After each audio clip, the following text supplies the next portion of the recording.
আগামীকাল যিনি আসবেন বিশ্বনন্দিত মুফাসসিরে কোরআন, ইসলামিক চিন্তাবিদ, বাংলাদেশের কৃতি সন্তান ডক্টর মিজানুর রহমান আজহারি দামাদ বারকাতুহুমুল আলিয়া। আগামীকাল আসবেন আলেমদের মাথার তাজ, ইসলামিক চিন্তাবিদ, মুফাসসিরে কোরআন জনাব শাইখ আহমদুল্লাহ আতালাল্লাহু উমরাহু ওয়া বারাকাল্লাহু ফি হায়াতি। সকলে বলেন আমিন। গতকাল এখানে যিনি আলোচনা রেখেছেন শাইখুল হাদিস ইবনে শাইখুল হাদিস, আমার কারাগারের সাথী, ইসলামিক চিন্তাবিদ, শিক্ষাবিদ, মুফাসসিরে কোরআন আল্লামা মামুনুল হক হাফিজাহুল্লাহ। গতকাল আলোচনা রেখেছেন শ্রদ্ধাভাজন বড় ভাই মুফাসসিরে কোরআন আব্দুল হাই মোহাম্মদ সাইফুল্লাহ আতালাল্লাহু উমরাহু ওয়া বারাকাল্লাহু ফি হায়াতি। সকলে বলেন আমিন। মঞ্চের ডানে বামে যারা আছেন সম্মানিত ব্যক্তিবর্গ, সামনে বসা মুসলমান ভাইরা, পর্দার আড়ালের সম্মানিতা মা এবং বোনেরা, প্রশাসনের ভাইরা, প্রাণ প্রিয় যশোরবাসী, আমি প্রথমে দোয়া করছি মহান রব্বুল ইজ্জাত আল জালালের দরবারে মরহুম শেখ আকিজউদ্দিন, তার একজন সন্তান এ দুনিয়া থেকে বিদায় নিয়েছে। এ মাহফিল যিনি এককভাবে বাস্তবায়ন করতেন খুলনা বেজের ডাঙ্গার ময়দানে, উনি কয়েক বছর আমাদের ভেতরে নেই। আলহাজ শেখ মমিন উদ্দিন, আল্লাহ রাব্বুল আলামিন তার কবরটাকে যেন জান্নাতুল ফেরদাউস বানিয়ে দেন, বলেন আমিন। দল মত জাতি বর্ণ ধর্ম নির্বিশেষে কোরআনে কারিম শোনার জন্য যারা এই ময়দানে ছুটে এসেছি রাতের বেলা, আমরা যে খুশি প্রকাশ করার জন্য বলছি আলহামদুলিল্লাহ। সম্মানিত দুইজন উপস্থাপক, আজকে আপনাদের সামনে যারা কথা বলছিলেন, আপনাদের যশোরের কৃতি সন্তান, বিশিষ্ট সঙ্গীত শিল্পী, শ্রদ্ধাভাজন বড় ভাই জনাব কবির বিন সামাদ দামাদ বারকাতুহুমুল আলিয়া। সম্মানিত উপস্থাপক হিসাবে আরেকজন আছেন বাংলাদেশের কৃতি সন্তান, ইসলামিক চিন্তাবিদ, নাশিদ শিল্পী বড় ভাই জনাব আমিরুল মমিনিন মানিক হাফিজাহুল্লাহ।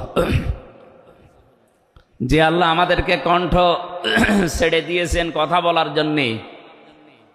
15.5 বছর মনে হচ্ছিল যে আমাদের বুকের ওপর একটা পাথর চাপা দেওয়া আছে। পাথরটা আল্লাহ নিজের কুদরতি ভাবেই সরিয়ে দিয়েছেন। যে আল্লাহ আমাদেরকে এখন এই যে কথা বলার মতো সুযোগ দিয়েছেন, বলেন আলহামদুলিল্লাহ।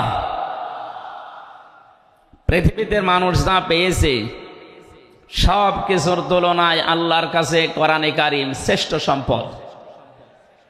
আজকের এই ময়দানে সম্পর্ক শুধু কোরআনে কারিমের সাথে, নয়তো আমরা এই হাজার লক্ষ মানুষেরা এ রাতের বেলা প্রচন্ড শীত অপেক্ষা করে আসতাম না।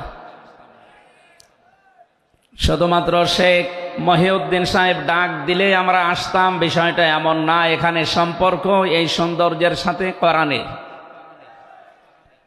এই জন্য যারা স্বেচ্ছাসেবকের দায়িত্বে আছেন আমি তাদেরকে ওয়েলকাম জানাচ্ছি, ধন্যবাদ জানাচ্ছি। তাদের এই কষ্ট, তাদের এই শ্রম আল্লাহ রাব্বুল আলামিন যেন জান্নাতে যাওয়ার পাতিহ বানিয়ে দেন, বলেন আমিন।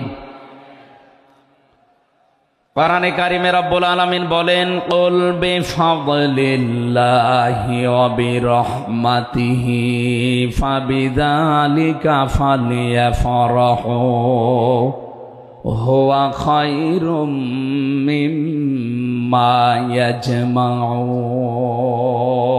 বলেন আল্লাহু আকবার। আল্লাহ পাক বলেন নবী আপনি বলুন, তাম পৃথিবী যা পেয়ে আনন্দে আছে, যা গেইন করে, যা অ্যাচিভ করে, যা অর্জন করে, আমি আল্লাহর কাছে কোরআনে কারিম শ্রেষ্ঠ সম্পদ। সুতরাং কোরআন যারা পেয়েছে তারা যেন আনন্দ করে।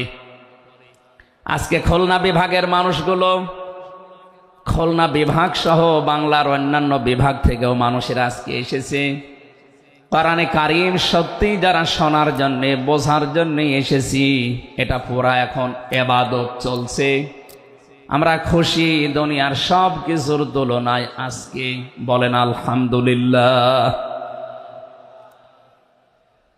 প্রাণপ্রিয় শ্রোতা মণ্ডলী, কোরআনের শ্রোতা যারা আমরা এখানে বসে আছি, এর আগে যারা দুনিয়ায় কোরআনে কারীম শুনেছে, কিয়ামত পর্যন্ত যারা শুনবে, কোরআনে কারীম এই শ্রোতাকে 3 ভাগে বিভক্ত করে দিয়েছে।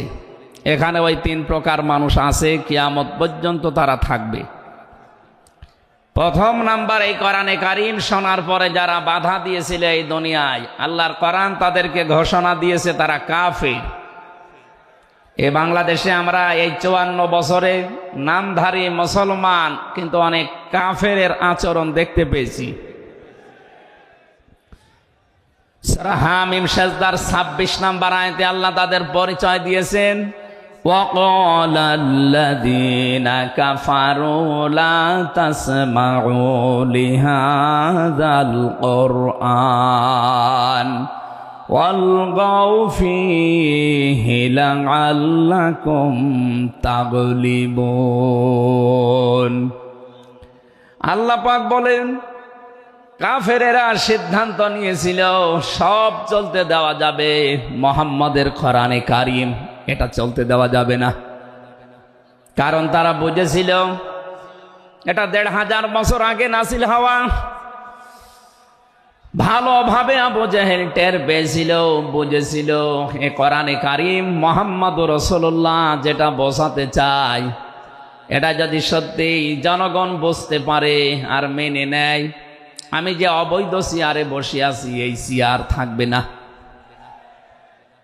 যুগে যুগে যারা কোরআন বাধা দিয়েছে তারা এইটাই টের পেয়েছে। তারা খুব ভালোভাবে জানে কোরআন যারা প্রচার করে, সত্যিই কোরআনের এই কথাগুলো যদি সাধারণ মানুষেরা জনগণ বুঝে ফেলে, আমরা যে শয়তানি করি, আমরা যে অবৈধভাবে টিকে আছি, এইটা থাকবে না। এই জন্য বাস্তবতা হচ্ছে কোরআন শুনলে বাধা দেবে এরা 1 নম্বরে কাফের। আমরা জানি কাফের মারা গেলে জানাজা হয় না, হয়? বলেন বলেন। কাফেরের জন্য দোয়া করাও জায়েজ নেই। আল্লাহ রাব্বুল আলামিন বলেন, মা কানা লিন-নাবিয়্যি ওয়াল্লাযীনা আমানু আইয়াস্তাগফিরু লিল